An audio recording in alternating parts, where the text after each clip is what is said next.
Armchair commanders, we call the shots. From our living room thrones where the action's hot. We're the generals of fiction, the masters of war. In silver screen battles with buttered popcorn. Armchair commanders, armchair commanders. All right, welcome to the Armchair Commanders podcast. My name is John, And I'm Jack. and all I have to say this week, Jack, is what the fuck is this bullshit? Cinema. That's what the fuck it is. Cinema. Yeah, okay.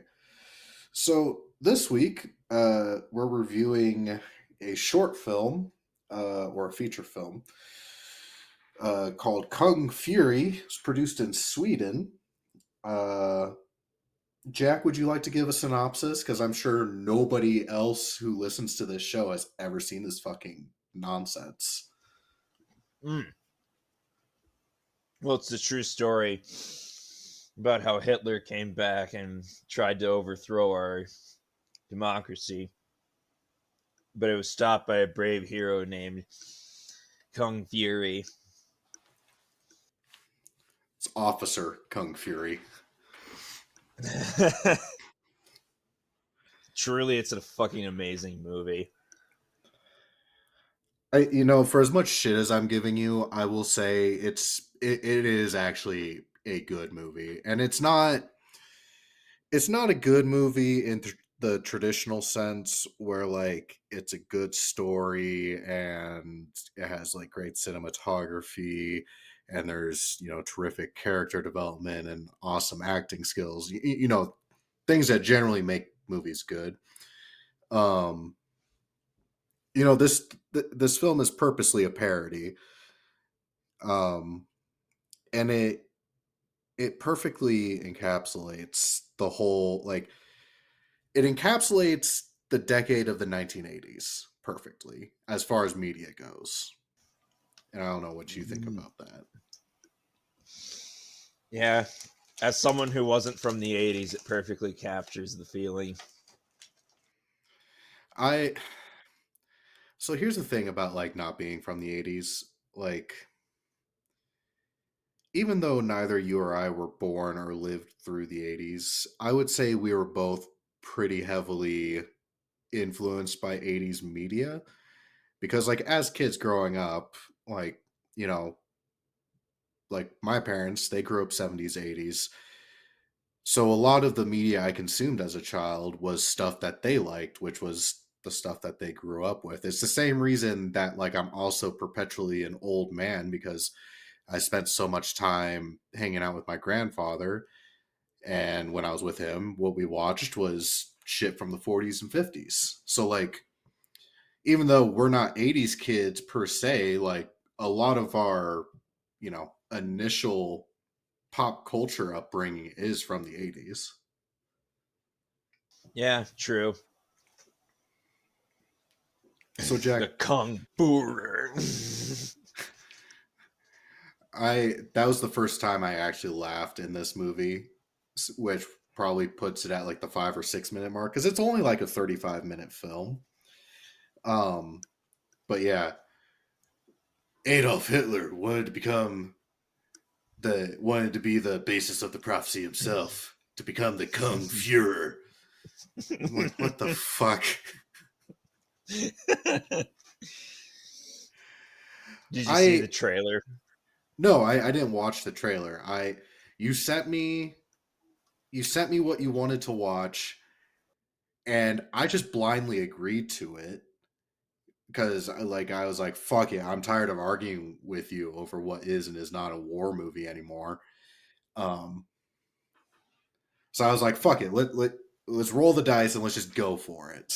And I did like a quick Google search, and the line was, Kung Fu master goes back in time to defeat Hitler. I'm like, okay, this is roughly associated with war, so let's give it a shot. And I didn't think it was possible for a film to be even less related to war than Revenge of the Red Baron, but this movie fucking accomplished it. What are you talking about? Hitler Like caused that one big war. Yeah, that one we can't remember, whatever the fuck it was called. That's the only thing associated to war that's in this. Is they fight through the hordes of Nazis, and they could go back to Germany during wartime. What more do you want? Hitler standing in front of a bunch of people while giving a speech does not a war movie make. Then they fight. Okay. So I don't even know where to start with this film. Why don't you? You tell me what about this film tickled your fancy? Kung Fu, Hitler, time travel, 80s. A Kung Fu master cop, Triceracop. Thanks, Triceracop. You're a great friend. Literally, motherfucker, we never saw... Like, Triceracop wasn't in the entire movie, and he shows up for 2 minutes at the end and is like, you're his best friend? What? I'm sorry I doubted you. I will find that was... Like, the whole dialogue in this movie I found to be hilarious because they dubbed it over... Like, yes, this film is Swedish based, but they dubbed it over as if it was like a Japanese produced film and they were dubbing it into English. Even though it was like everybody else was English speaking, they still dubbed it over. So I did find that funny. And I appreciated the aesthetic because it very much like it tried following the like Blade Runner aesthetic for like all the cityscapes. And then like any action sequence just looked like they just like copied. Like there's literally like this movie is so packed full of references that like I caught myself scrolling for like a minute or two checking my emails during this, and I started the fucking movie over because I was like, this is a movie, if you look away from it for even a minute, you're going to miss like 12 references or jokes. So like you're getting a lot of bang for your buck on this. As far as the nostalgia thing goes. And I'll say it, like I both hate and really appreciate this film because it really encapsulates the whole like exploitation genre very well. You know, this has, you know, it has Mortal Kombat references, it has heavy metal references, it has, you know, references to like Arnold Schwarzenegger films, fucking kung fu films, buddy cop film, like everything is in this film of like every popular shitty media thing from the 80s. But another moment that really made me laugh that I wanted to circle back to as far as the whole like Mortal Kombat thing, like during the last like boss battle between Kung Fury and Kung Fuhrer, Hitler's like, he's like, we're not so different, you and I. He's like, we both like, and then Kung Fury cuts him off. He's like, balls. And I was like, what? And he literally does like this, like he does the splits with an uppercut punch. And it is a shot for shot remake of one of the moves that Johnny Cage does in Mortal Kombat. And I had to pause the film because I laughed for like 5 minutes at that moment.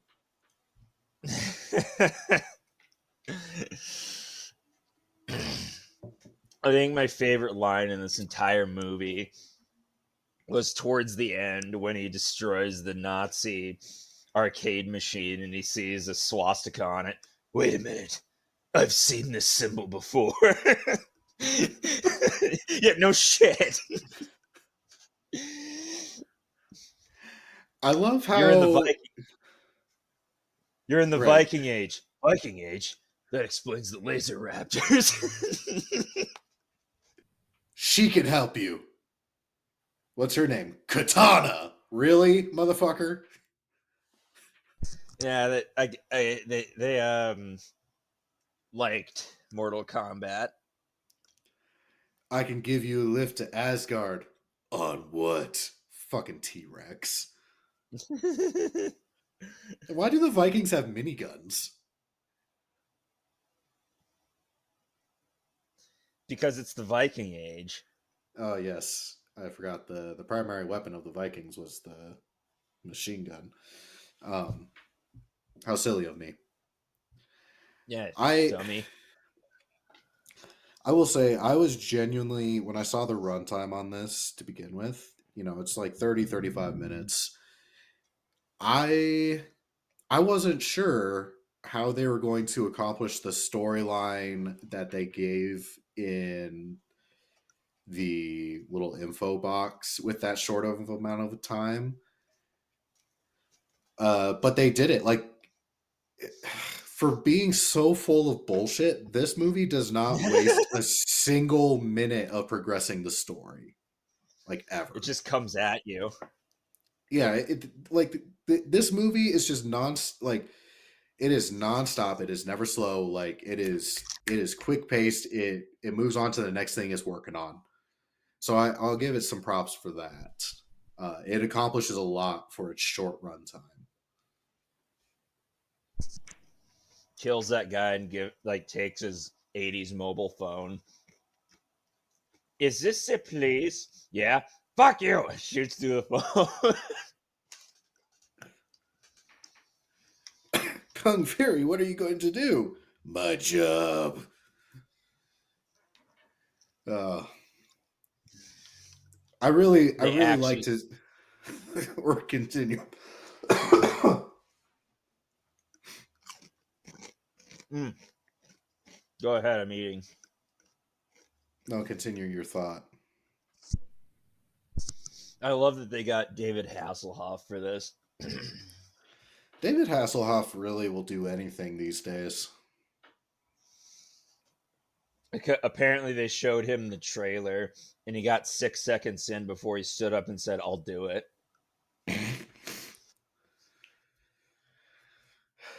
I mean, he really has fallen from like God damn it.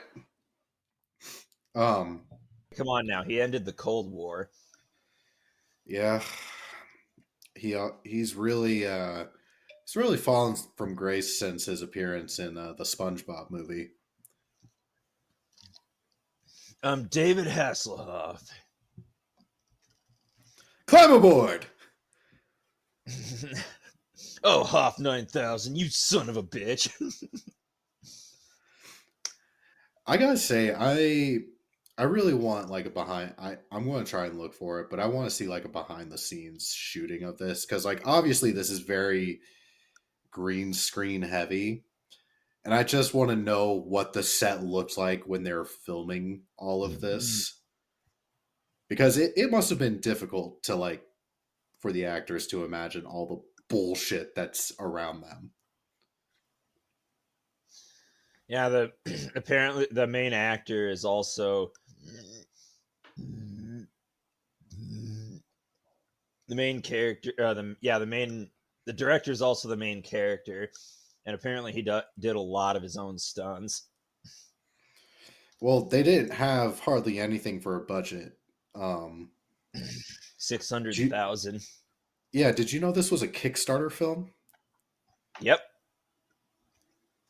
To think that in this world there were enough people to get this man $600,000 to make this gem of a film. Really, That's it really beauty gives to me. it does. It gives me hope that someday people will give me money to support my nonsensical bullshit. Yeah, just really does a heart good, you know. Right? Which brings us to today's sponsor, Raid. All right, just kidding. Raid Shadow Legends. Oh, if only. We're still not sponsored, but anybody listening, hit us up. We could be. I'll sell my soul for some coin. Yeah, we have no standards. We'll shill anything. Obviously, we have no standards. We're reviewing this movie. And obviously we have no standards. You allowed me to be a part of this. So, what was your favorite reference in this movie?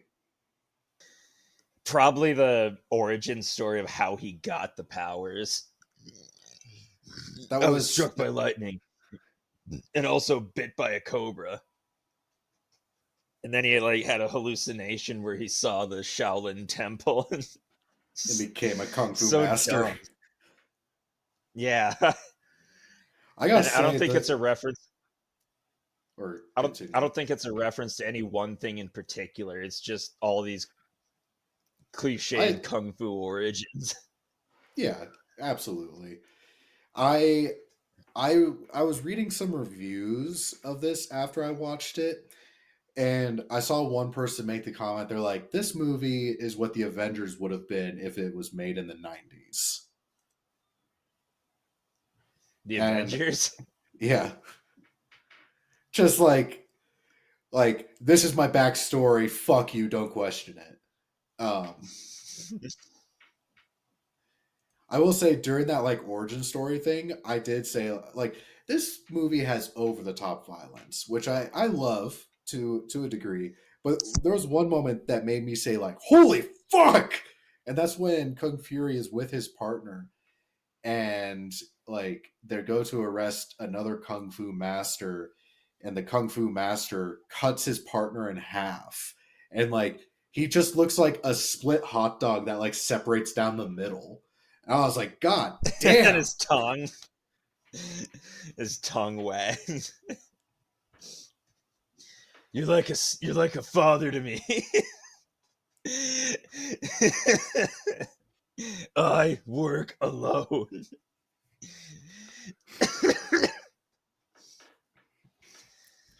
I fucking love this movie. What'd you think of the hacker character? Hacker man. Because like he's That became a meme. did it. That Yeah, that became a meme upon release. Like people would say me when my mom says to fix the Wi-Fi, and all I do is turn it off and on again, and it works. And it's just him posing with the hacker man. I love that because Just like like '80s and '90s is the infancy of like technology, and literally all this guy does is he just says random computer words, and Kung Fury he's like, I'm going to uplink the router to the modem. And he's like, what the hell does that mean? He's like, I can hack you into the past. I was like, God damn it. Like, and he just like throws a fucking keyboard at him. He's like, stand on this. I'm like, what the he's hacking time. fuck? I went too far back. And then I hacked too much time. And then like later in the movie, he saves him by hacking away the bullet wounds. Thanks, Hacker Man. I did. Um, I also Go ahead. appreciated the afterlife when he like momentarily dies, and like he's like, "Who the hell are you?" He's like, "I'm your spirit animal. My name is Cobra," and it's literally just a cobra on like a Flash Gordon speeder thing. Um, but it's all animated like a cartoon, kind of making a nod to the heavy metal cartoon show, what have you. And he's like, I need you to send me back. He's like, that's not how this works. You're dead. He's like, you're obstructing a peace officer. And he like shoots the cobra. And it's like, but I love the one moment that this movie breaks down and stops taking itself seriously for a moment. Like, like this whole movie is done with like zero irony. Like everybody's 100% serious the entire time. Like they are completely sold to this bit, except for the Cobra for like one sentence. Because Kung Fury is like, wow, this place is so realistic. And the Cobra's reply is, right. I mean, yeah. like that little break from the seriousness, like it was perfect. I saw this fucking film has a sequel, which of course not. Why not? Like the ending of this film leaves it obviously leaves itself for that. But my God,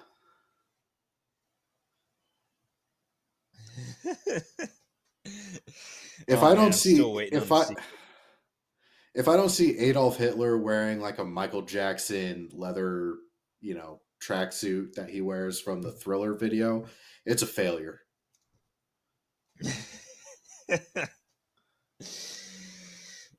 Oh, God bless this movie. This movie needed more David Bowie. Is my only criticism of this movie. Because come on, it's the fucking 80s. Yeah. Something that I found interesting is so I routinely when I watch films, I have the closed captions on. Not for any particular reason for myself, but just like uh Miranda, whenever she watches movies with me, she likes the closed captions. So that's why I keep them on. She didn't watch this film with me for obvious reasons because if I found this to be Why not? if I found this to be as stupid as I fucking did, there's no way she'd sit through it. Fuck you both. It's an amazing movie. It is cinema. It is art. But anyway, so the closed captions is on, and every time there is a new scene, or for whatever reason, every time the music changed, it gave a closed caption parentheses of what type of music it was. And I was like, this is not something that usually happens. Like every now and again, closed captioning will say like upbeat music begins or something like that. Um, but literally it was like action 80s synth pop, slow 80s synth pop, sad 80s synth pop. I was like, how many different fucking 80s synth pop variants are there, and how many of them are in this film? Yeah, a lot of genres of synth pop, I guess. It was also the first time we're introduced to like two German characters. There was no closed captioning because they were speaking gibberish. Like the closed captioning didn't even try. It translated it, didn't it? No, not for me, anyways. Wait, yours didn't? There weren't No, subtitles? no, not when the Germans were speaking What German. the Well, what the hell? I got subtitles. Oh well, I must have missed a valuable part of this film then that would have completely and totally Not really. redeemed it. They were just arguing about mustaches, and the one was calling the blonde mustache like a weak baby mustache, and kept bullying him like, "Oh, maybe you should go home and to mommy." And then they cut it with, "Hey, where'd the tank go?" And then they got crushed. Oh yeah, I forgot about that. Typical Nazi bullying and shit. Um, They did not that see that coming. Ha ha ha ha! I'm so fucking was, funny and original. I did appreciate the like tiger tank crashing through the wall into the crowd of Nazis. I I also I like the fact that the way that they portrayed the Nazis, like one, why the fuck do not a single Nazi have a gun? Well, because they went past the use of guns and were learning kung fu from the kung fu. Right. But uh I like the aesthetic that they chose for the Nazi soldiers because they all looked like basic henchmen from like a Wolfenstein game because they all had like the gas mask and stall helms. Yeah, So like the fact that this is like an 80s parody film, they still found like a modern thing to parody along with it, which was kind of fun. So Which, if I remember right, when this film came out, it only would have been a couple. When the fuck did that Wolfenstein come out? Okay, yeah. So Wolfenstein New Order, the like really big revamp on the series, would have came out like a year before they would have started filming this. So I appreciated that nod.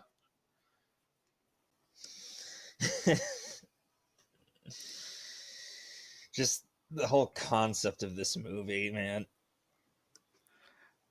The kills me.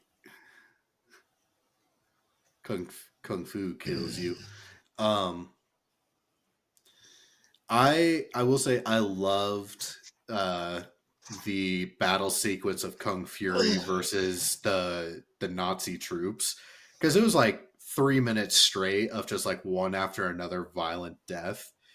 Because he like nut punches a guy to death, and then he kicks a Nazi soldier down and rides him like a skateboard through a group of other Nazis. Does Just a kickflip on him to ride the other side. he did. I forgot about the kickflip. He like goes up to one Nazi and he's like, "You don't need your spine," and he like rips his head off with the spine attached. He's like, "It's holding you back."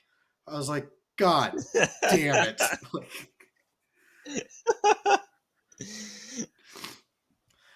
And then like the rampage ends as he like finally meets like gets up to Hitler at his podium, but the last like Nazi soldier he kills, he like chucks across the room into the giant like gold eagle that's the background, and he does like a cartoon splat against the wall, and like the guy like kind of like peels off of the eagle wing, and like the blood print is in the shape of a swastika. I was like, that is some close Hell attention to yeah. detail. That is some close attention to detail, guys.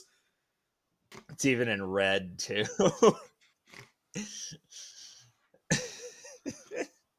What color would blood be, Jack? I don't know, green. Fair enough. If it was an alien. One So thing I was speaking kind of of blood, okay. this is completely unrelated to almost anything we've been talking to, but I have a proposition for you. Okay.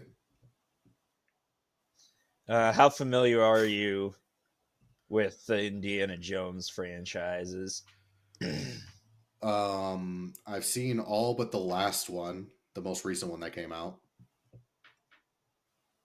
I would say, hot take, that the most recent one to come out is more important to watch than Crystal Skull. But then again, I never watched Crystal Skull, so salt taken. Anyway, Crystal Skull, as but far as my I'm point concerned, Crystal Skull isn't Indiana Jones lore. doesn't exist. No, no, it does not. All right, They had cool. But a solid idea to go with, and they fucked it up. Okay, so all right, what the hell was this thing called? See, there's an artifact from Nazi Germany called the Blutfahne, or the Blood Flag, and it was the flag they were holding during the Munich beer hall push when the police opened up on them and killed a couple of them. They fell onto the flag and bled onto it, and Hitler kept that flag as like a rallying cry. And some political, like, yeah, we fought for this flag and a couple people died for it, you can see their blood and blah blah blah. However, that flag hasn't been seen since 1942 or 1943. So somewhere there's the blood flag of Germany. How would you feel about going on a full-on Indiana Jones adventure to find it? okay. Wow, that was easier than I thought it would be. No, so okay. Do you remember Shadow from college? No, refresh my memory. He was the one that officiated my wedding. Oh, now I do. Man, Shadow's a kick-ass name. Yeah, it is. Um, Anyways, he was telling me he tried enlisting me in a treasure hunt as well uh, a while ago because apparently there's this guy who buried a shitload of gold up in the mountains in Colorado and left a poem of some sort as a clue to its location. And it stayed hidden for like 30 or 40 years. And he's like, "Hey man, I've gone out and I've looked for it quite a bit. Do you want to try and help me?" And like I was like, "Yeah, cool, sure, whatever." But like, it never came to fruition because, being adults and you just push shit off. And then and also like there's that little bit of skepticism too, because you're like, did a guy really go and bury shit up in the mountains for the lulz? Um but literally like a couple of years ago, a dude actually found the shit and it was like worth millions of dollars. I was like, huh, god damn it. Like, so yeah, And I'm what not was I'm it not again? it was like a literal treasure chest full of like gold and diamonds and shit. Cool. So yeah, this time around when uh, after that happened, because I sent him the article and he was super bummed about it. So after that happened, I was like, you know what? The next time someone invites me to go on a fucking treasure hunt, I'm doing it. All right, we're gonna find the Blutfun. Let's let's I mean, to be see. to be fair, I think Last I seen think in that continue. Go ahead. Oh, I was just going to say, to be fair, I think there's a lot of relics or artifacts that we could be looking for. I'm not sure why this one tickles your fancy, but like you do, you boo. What about this particular object like tickles your fancy? I read about it or first heard about it a couple months ago, and I thought, huh, that sounds like a good adventure to go on to try to find the flag. Also, where the fuck is it? Just the mystery of it all. I'm looking at the I'm Wikipedia page now. Last seen in public at the Volksturm induction ceremony on the 18th of October, 1944. what city? Yeah, that's a good question. Doesn't really say. Himmler was there. Hmm. After this last public display, the Blutfahnen vanished. Its current whereabouts are unknown, but it is generally assumed to have been destroyed amidst the Allied bombing of Munich in 1945. That definitely seems to track that, or it's in like an undiscovered Nazi bunker somewhere with a bunch of Or some rich German art. guy just has it in his private collection.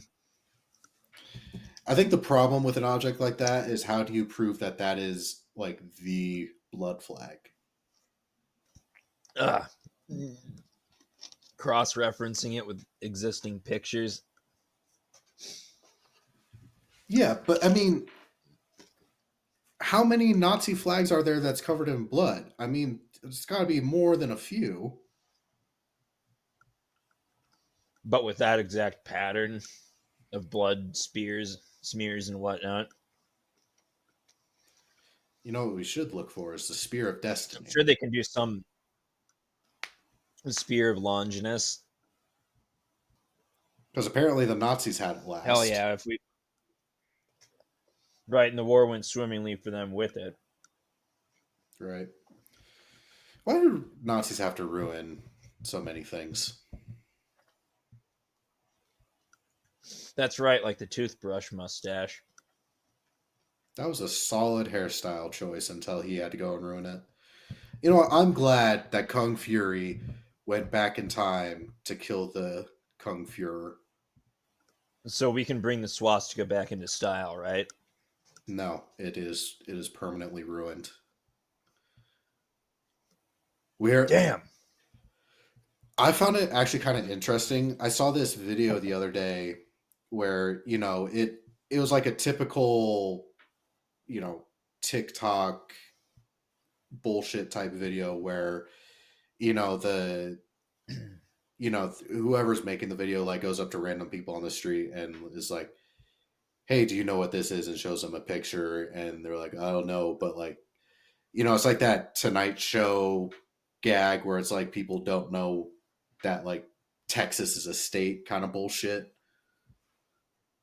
Mm-hmm. Um, so there's this guy who was walking around Japan, and he was showing people uh, apparently the symbol for the swastika. If you turn it a certain amount of degrees another way, it is the emblem or icon for like a temple or something. Uh, so they showed the first picture, which is the original symbol for the Japanese, and they're like, "Oh yeah, that's a temple symbol, whatever." And then they showed them the picture of the swastika, and like there is a like not a single person they showed. They're like, "I don't know what this is," and they're like, "Well, it's the symbol of the Nazis." They're like, "The Nazis? They were the bad guys, weren't they?" And I was like, "Holy shit, people! Like, what the fuck, guys? You were teamed up with them." They were the bad guys, right? Yeah, they were the bad guys, and you were on the same team, It's put, guys. it's putting it a little fucking lightly too. It's like calling an ocean the lake, calling the Nazis the bad guys. Yes, but you're also not doing it a service, you know? Yeah. Um, Massive understatement.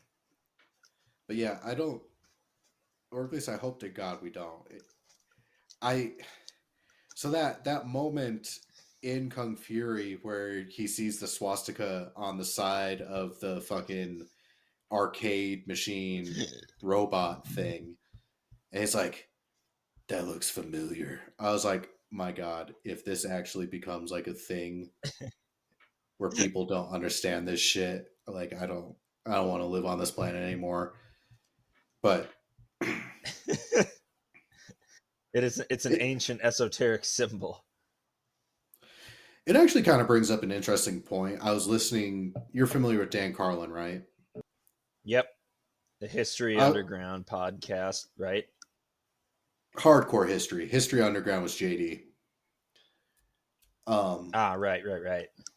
so I was listening to his series on Genghis Khan, and the way he started the series was a little bit of a leap. But like with all of his stuff, he starts with an initial question where you're like, I'm not seeing the connection here initially, but then he does like 12 hours of podcast. You're like, okay, I get it.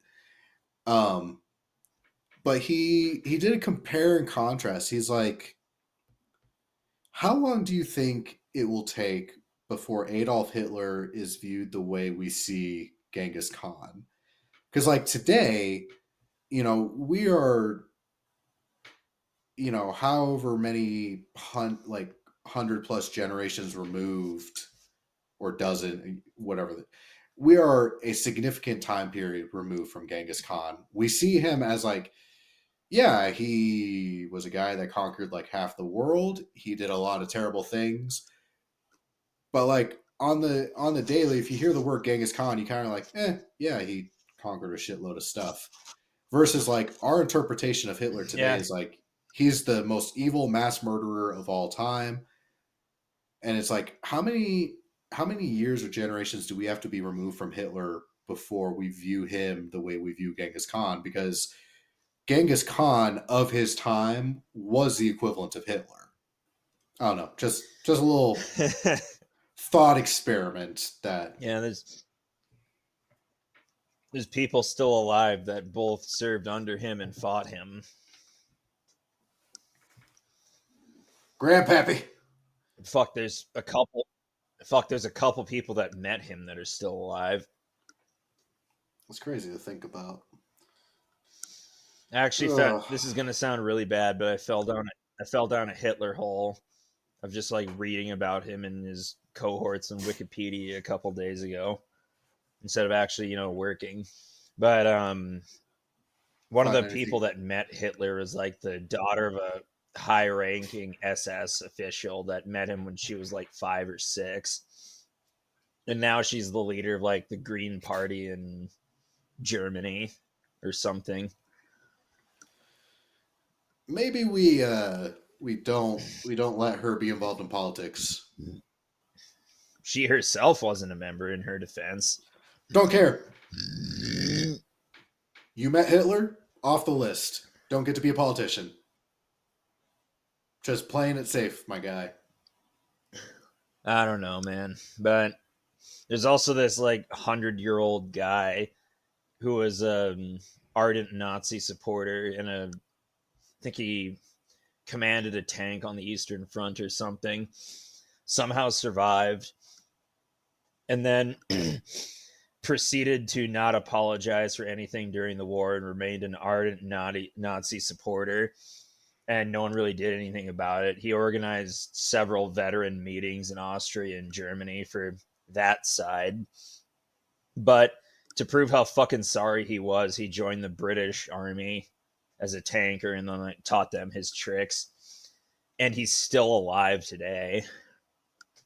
And it's believed that he personally met Hitler at some point. What is he, like 120 now? 100.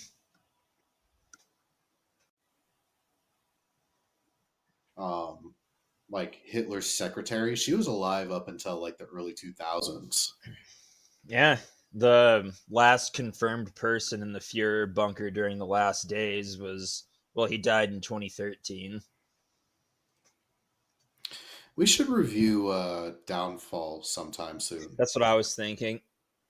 They actually showed that to him, and he criticized the inaccuracies of it.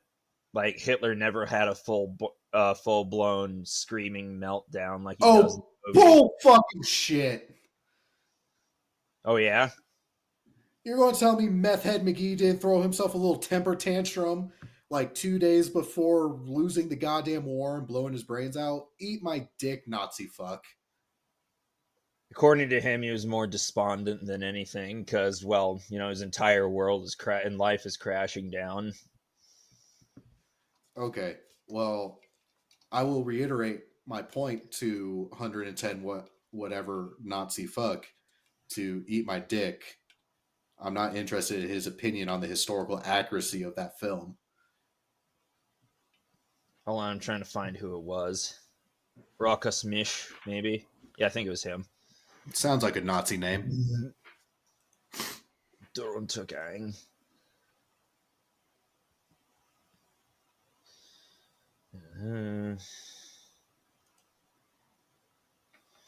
Trying to find his quote. Yeah, that's definitely on the list, right? Downfall. Oh yeah, absolutely. We can do that sometime soon.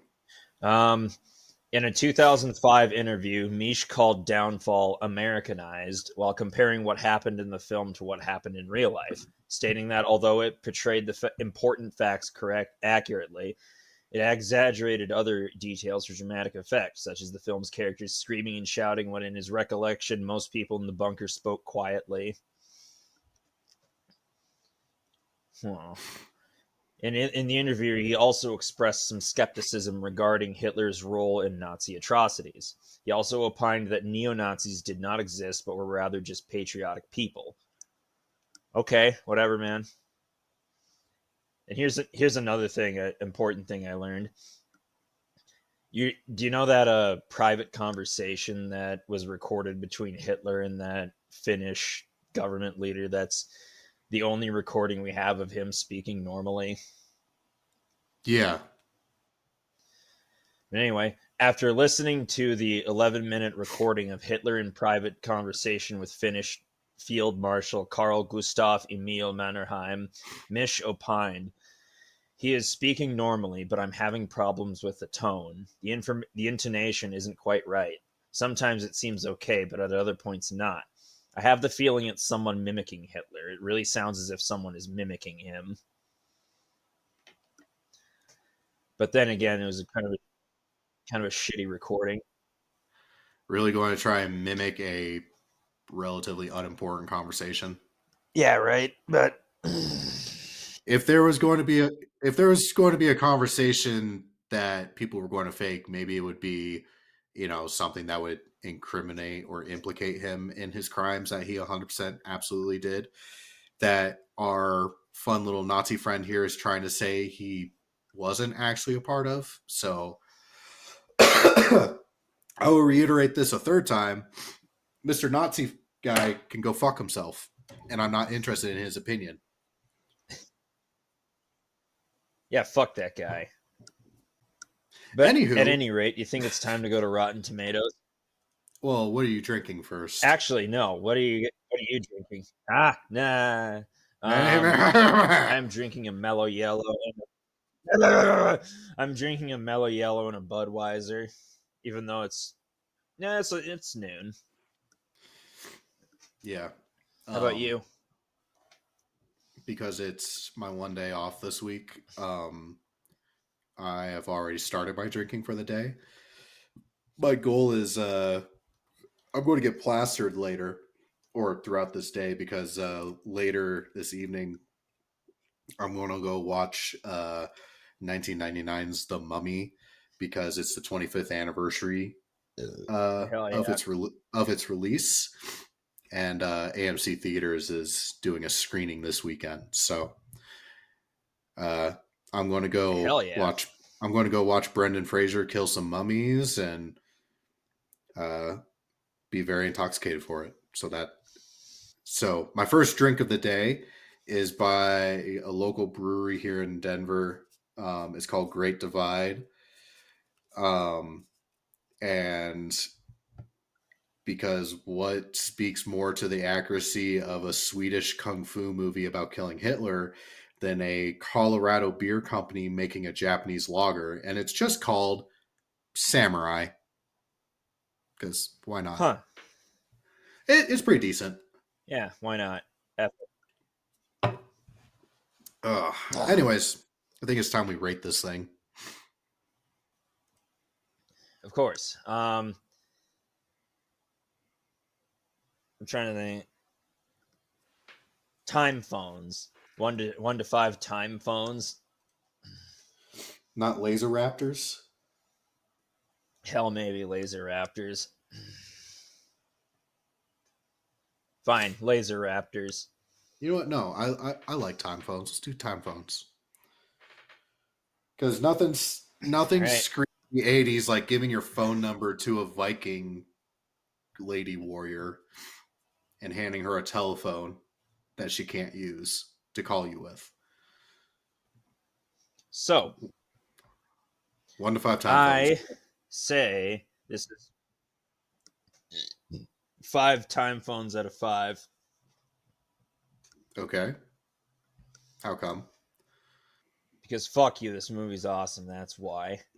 You're applying the Revenge of the Red Baron metric to this. You're goddamn right I am. We've been doing this for like a fucking year now, and if you don't realize that I don't take this as seriously as the rating part at least as seriously as I probably should, and that's on you, man. I hate to agree with you, but this film knows exactly what it is and what it is trying to accomplish. It is meant to be a film that makes fun of exploitation films. It encapsulates 80s media. It is enjoyable to watch. It is funny. It is absolutely absurd. And it accomplishes a lot in the short time that it runs for.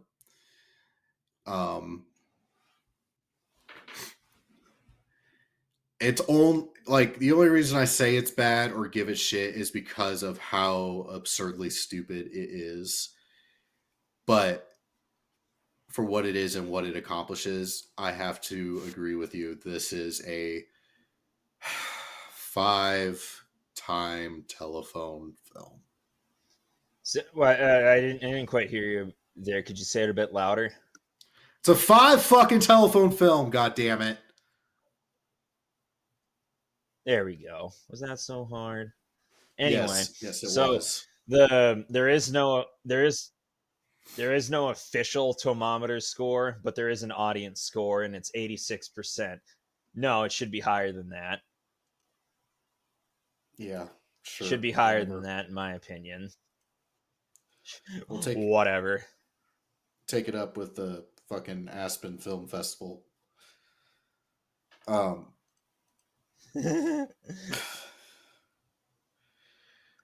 So next film is my choice. How can I make you suffer the way you have made me suffer? Bring it, bitch. I didn't even think about it going into this conversation. Let's do Valiant. Oh, yes. Have you heard of Valiant? Oh, yeah. Oh, this fucking movie.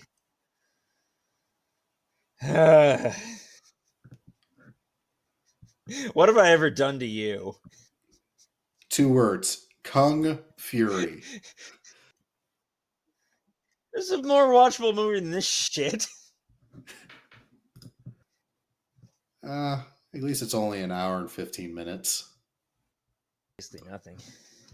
Yeah. But still. Anyways, do you have anything else? Other than fuck you. That's No. fair. I think we also have a guest film in there, so our next film is either going to be Valiant or whatever our next guest film is, one of the two. So just keep your eyes open for that. Well, if you've enjoyed this episode, Fuck you, man. I'll never forgive you for this. please leave a review. The stars do matter. If you want additional content from us, you can find us on Facebook, Instagram, YouTube, Discord at the Armchair Commanders podcast. Until next time, I've been John. And I've been Jack, though I don't want to be him to watch this next movie. And we will catch you all later. Bye.